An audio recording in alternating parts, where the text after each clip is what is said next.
Hello, good morning students. Welcome back math class. Today we will discuss about chapter 2 linear equation in one variable, in which today we will discuss about the introduction of this chapter, in which what is the meaning of a linear equation in one variable and how to solve the linear equations. Okay, and exercise 2.1 also. तो सबसे पहले हमने chapter 9 में algebraic expression के बारे में discuss कर लिया है।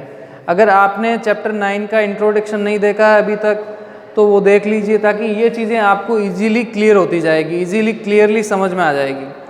क्लियर। अब मैं बात करूँ लीनियर एक्सप्रेशन की, तो हमने देखो पावर के बेसिस पे या डिग्री के बेसिस पे चैप्टर 9 के इंट्रोडक्शन में हमने डिस्कस किए थे टाइप ऑफ पॉलिनोमियल्स। ठीक है, तो टाइप ऑफ पॉलिनोमियल में फर्स्ट टाइप था on the basis of the degree, तो वो था लीनियर। एंड लीनियर एक्सप्रेशन का एग्जांपल ये ले सकते हैं 2x + 3। ओके, ये है लीनियर पॉलिनोमियल। अब लीनियर क्यों है? क्योंकि यहाँ पे वेरिएबल की पावर चेक करते हैं। वेरिएबल x है, x की पावर यहाँ पे क्या है 1 है हाईएस्ट, तो लीनियर है ये पॉलिनोमियल है या एक्सप्रेशन है, ये लीनियर पॉलिनोमियल कहलाएगा। ओके, अब जितनी पावर x की है 1 है तो x के सॉल्यूशंस भी 1 फाइंड आउट होंगे, 1 फाइंड कर सकते हैं हम। क्लियर। अब इसकी जनरल फॉर्म, अब ये तो हुआ लीनियर पॉलिनोमियल। अब सर ये लीनियर इक्वेशन कैसे बनेगी? अगर हम इक्वल का साइन पुट कर दें और यहाँ पे कुछ भी नंबर हम राइट डाउन कर दें तो ये लीनियर इक्वेशन में चेंज हो जाएगी। इक्वेशन वहाँ पे भी मैंने डिटेल में डिस्कस किया था चैप्टर 9 में। इक्वेशन क्या होती है? तो इक्वेशन का मीनिंग होता है इक्वल का साइन आएगा, लेफ्ट हैंड में वेरिएबल होता है और राइट हैंड में इक्वल के कोई भी नंबर होगा, इट में भी 0। ठीक है, 0 भी हो सकता है। अब ये जो आया है इसमें इक्वल का लेफ्ट हैंड साइड है, ये लेफ्ट वाला पार्ट LHS यानी कि लेफ्ट हैंड साइड कहेंगे हम, और राइट वाला पार्ट है इक्वल के राइट में है, इसको राइट हैंड साइड कहेंगे। ठीक है, तो LHS और RHS इनको शॉर्ट में हम बोलेंगे। अब देखो इसकी जनरल फॉर्म क्या होती है। सबसे पहले हम बात करते हैं what will be the general form of the linear equation of one variable. तो इसकी जनरल फॉर्म होगी ax + b = 0। Okay, where a not = 0, यानी कि जो वेरिएबल x है इसका कोफिशिएंट a ये कभी भी 0 नहीं होगा। अगर ये 0 हो गया तो 0 × x मिला, मल्टीप्लाई होके 0 बनेगा। अब x की टर्म ही नहीं होगी तो ये लीनियर नहीं कहलाएगा। Okay, clear. तो ये बातें आपको ध्यान रखनी है। अब कुछ इम्पोर्टेंट पॉइंट आपको मैं बता रहा हूँ, वो ध्यान रखना है। जो जब भी हम ये लीनियर इक्वेशंस को सॉल्व करेंगे तो आपको कुछ इम्पोर्टेंट बातें ध्यान रखनी है। जैसे x + 1 है इक्वल में 0 है, तो हमें फाइंड क्या करना है? x की वैल्यू। लीनियर इक्वेशन को सॉल्व करने का मीनिंग है कि हम वैल्यू ऑफ x है वो क्या आ रहा है वो फाइंड करेंगे। तो यहाँ पे हम ट्रांसपोजिंग मेथड यूज़ करते हुए इनको सिंप्लीफाई करते हैं। तो सिंपल सा यहाँ पे अगर ये x + 1 = 0 गिवन है, फॉर एग्जाम्पल ये एग्जाम्पल ले लिया और इसको सॉल्व करना है और बाय यूजिंग ट्रांसपोजिंग मेथड उससे यूज़ करना है, तो हम सिंपल सा करेंगे क्या कि भाई वेरिएबल को सेपरेट करेंगे। तो इसके लिए ये प्लस में 1 है, इसको हम ट्रांसफ़र करेंगे राइट हैंड में, और जब भी यहाँ पे अगर ये नंबर 1 ट्रांसफ़र होगा इधर तो ये जो साइन पॉजिटिव है तो ट्रांसफ़र होके ऑपोजिट साइन आ जाएगा। अगर यहाँ पे x - 1 होगा और -1 इधर राइट में आएगा ट्रांसफ़र होके तो +1 आ जाएगा। क्लियर। अगर ये मान लीजिए आपके पास में x में यहाँ मल्टीप्लाई में कुछ और है, 2x होता है यहाँ पे, तो मल्टीप्लाई वाला इक्वल के इधर ट्रांसफ़र होके वो डिवाइड में आ जाएगा। और अगर x के अपॉन में कुछ 2 है वो इक्वल के ट्रांसफ़र होके राइट में आएगा तो वो मल्टीप्लाई में आ जाएगा। तो ये general things you have to keep in your mind. Clear. अब हम एक्सरसाइज के क्वेश्चन, एक्सरसाइज 2.1 के क्वेश्चन है वो बाय यूजिंग ट्रांसपोजिंग मेथड से हम सॉल्व करेंगे। तो देखो सिंपल सा प्रोसेस है, कुछ नहीं करना है, आपको x की वैल्यू फाइंड आउट करनी है। तो x की वैल्यू फाइंड करने के लिए आपको वेरिएबल x को step by step transposing method use करते हुए सेपरेट करते जाना है, ठीक है। तो हम x को क्या करेंगे, सेपरेट करेंगे। तो अब यहाँ पे -2 आ रहा है, तो ट्रांसपोज करेंगे -2 का, तो ट्रांसफर हुआ -2 का, मैंने क्या बोला, माइनस का नंबर राइट में ट्रांसफर होगा, तो ये 7 एज इट इज़, -2 ट्रांसफर हुआ तो प्लस का बन जाएगा। अगर यहाँ +2 है और ट्रांसफर होता तो -2 आ जाता, यानी कि जो साइन है प्लस या माइनस का ट्रांसफर होने पर ऑपोजिट हो जाएगा और नंबर एज इट इज़ रहेगा। तो देखो x इज इक्वल, x हो गया सेपरेट, ठीक है। 2 + 9 दैट इज 7 + 2 दैट इज 9, ये x की वैल्यू फाइंड आउट हो गई। आप क्रॉस चेक करना चाहो कि सर ये सही है या नहीं है, तो आप ये वैल्यू 9 है ना, ये चेक करने के लिए आप यहाँ पे पुट कर सकते हैं। देखो 9 - 2, तो 9 - 2 क्या आ रहा है, 7, तो लेफ्ट में भी 7 आ गया और राइट हैंड में भी 7 आ गया। ऐसे आप क्रॉस चेक भी कर सकते हैं, सिंपल सा। Similarly now come to the question number third is 6 is equal z + 2। Okay, हमें यहाँ पे वेरिएबल z गिवन है, तो आप क्या करेंगे, z को सेपरेट करेंगे। z को सेपरेट करने के लिए +2 को आप LHS में लेफ्ट हैंड साइड में ट्रांसफर करेंगे, transposing of 2 in left hand side, then 6 as it is, और 2 प्लस का 2 ट्रांसफर हुआ तो -2 बन जाएगा। Okay, is equal z।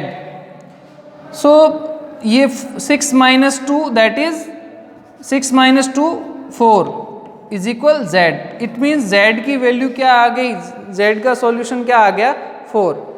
This is your answer. Now come to the part fourth part is 3 + 3/7 + x is equal 17/7। अब यहाँ पे सबसे पहले वेरिएबल को सेपरेट करना है, x को सेपरेट करना है, then we have x is equal, अब ये जो प्लस में आ रहा है, ये प्लस में है 3/7, ये ट्रांसपोजिंग होगा राइट हैंड साइड में, इसको ट्रांसफर कर देंगे राइट हैंड साइड में। तो राइट हैंड साइड में 17/7 एज इट इज, और 3/7 प्लस का ये ट्रांसफर होके RHS में आएगा, तो ये ट्रांसफर हुआ राइट हैंड साइड में आया, तो अब ये पॉजिटिव है तो साइन ऑपोजिट हो जाएगा 3/7 एज इट इज। अब 7 और 7 का एलसीएम 7 रहेगा। अब जब भी ये डिवाइड में 7 दोनों में एलसीएम सेम रहता है, तो एज इट इज ऊपर नंबर 7 और -3 हो जाएगा। 17 - 3 दिस इज 14/7, और 7 1 जा 7, 7 2 जा 14, तो value of x is equal 2। This is your answer. Now come to the part 7 that is 2x/3 is equal 18। अब देखो यहाँ पे x के मल्टीप्लाई में 2 है और डिवाइड में 3 है, तो मैंने डिवाइड और मल्टीप्लाई वाला रूल बताया था आपको कि क्या हम कैसे सॉल्व करेंगे इसको। तो सिंपल सा है कि भाई डिवाइड में है और ट्रांसपोज कर रहे हैं, हम ट्रांसपोजिंग कर रहे हैं राइट हैंड साइड में, तो डिवाइड वाला 18 के मल्टीप्लाई में आ जाएगा 3, और यहाँ x के मल्टीप्लाई में 2 है, ये मल्टीप्लाई वाला 2 ये ट्रांसपोज होके राइट में आएगा, राइट हैंड साइड में आएगा, तो मल्टीप्लाई वाला 2 18 के डिवाइड में आ जाएगा।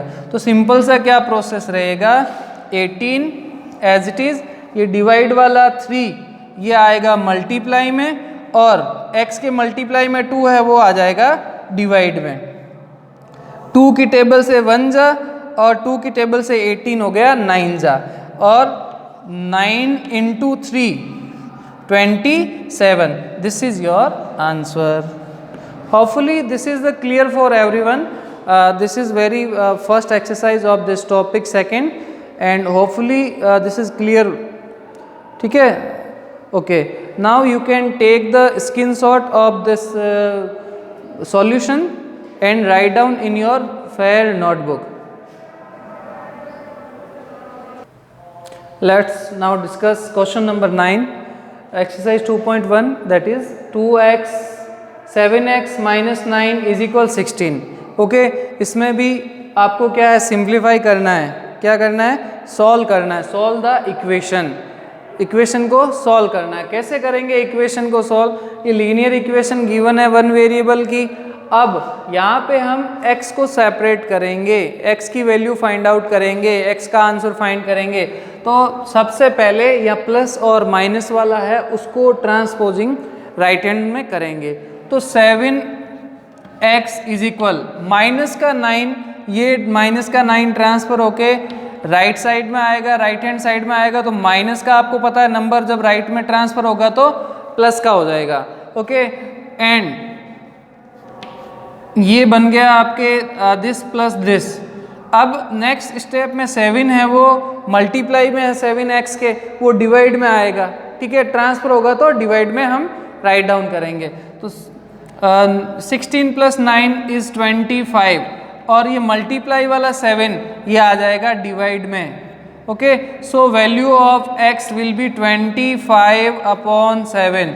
This is your answer. Now come to the part question number 11। अब यहाँ पे भी वेरिएबल p को फाइंड आउट करना है सॉल्व करके, इक्वेशन लीनियर इक्वेशन को सॉल्व करनी है और p की वैल्यू फाइंड आउट करनी है। सबसे पहले देखो प्लस में क्या है, वेरिएबल के प्लस वाली टर्म +17 है, +17 ट्रांसफर होगा राइट हैंड में। तो 6p इज इक्वल, ये ट्रांसफर हुआ राइट हैंड साइड में, प्लस का 17 राइट हैंड में ट्रांसफर होगा तो माइनस का 17। ओके, 9 - 17, 17 में से 9 सब्ट्रैक्ट हुआ 8 और ग्रेटर डिजिट 17 है, माइनस साइन है तो 8 भी माइनस का आ जाएगा। 6p, p के मल्टीप्लाई में 6 है, ये ट्रांसफर होके 6 है वो ट्रांसफर होके -8 के डिवाइड में आ जाएगा। ठीक है, मल्टीप्लाई वाला RHS में आएगा, ट्रांसफर होगा ट्रांसपोजिंग मेथड से तो डिवाइड में आ जाएगा। ओके, ये 3 की टेबल से, सॉरी 2 की टेबल से 3 जा, ये 2 की टेबल से 4 जा। p is equal -4/3। This is answer. Now come to the part question number 12। First आपको क्या करना है कि जो भी वेरिएबल के अलावा टर्म है प्लस में 1 है, इसको आप ट्रांसफर करके RHS में पुट करेंगे और +1 इक्वल साइन के RHS में आएगा तो माइनस में आ जाएगा। तो 17/15 प्लस का 1 ट्रांसफर हुआ तो 1 आ गया और इसके डिवाइड में हमें पता है एलसीएम लेना पड़ेगा तो 1/1 पुट कर देते हैं, x/3 एज इट इज़। अब 1 और 15 का एलसीएम 15, क्लियर। 15 डिवाइड बाई 15 1 जा, 1 × 7, 7 डिवाइड बाई 15 15 जा, 15 × 1। ओके, 7 1 जा 7, 15 1 जा 15/15। This is x/3 as it is. Okay, this is -8/15 और यहाँ पे ये जो x/3 है, डिवाइड वाला x है, RHS में ट्रांसफर होगा तो डिवाइड वाला आपको पता है मल्टीप्लाई में आ जाएगा। Then we have -8/15 multiply by ये 3 डिवाइड वाला RHS में आया तो मल्टीप्लाई में, ये 3 की टेबल से 1 जा और 3 की टेबल से 5 जा। Then we have x is equal 1 × -8 that is -8/5। This is your answer. Clear. ये थोड़ा -8/5 ये आंसर हो जाएगा, x की वैल्यू हो जाएगी। Now today's homework is solve the equations. Question number 2 is x plus y plus 3 is equal 10. Question number 5 is 6x is equal 12. Question number 9 is 7x minus 9 is equal 16. Okay, thank you.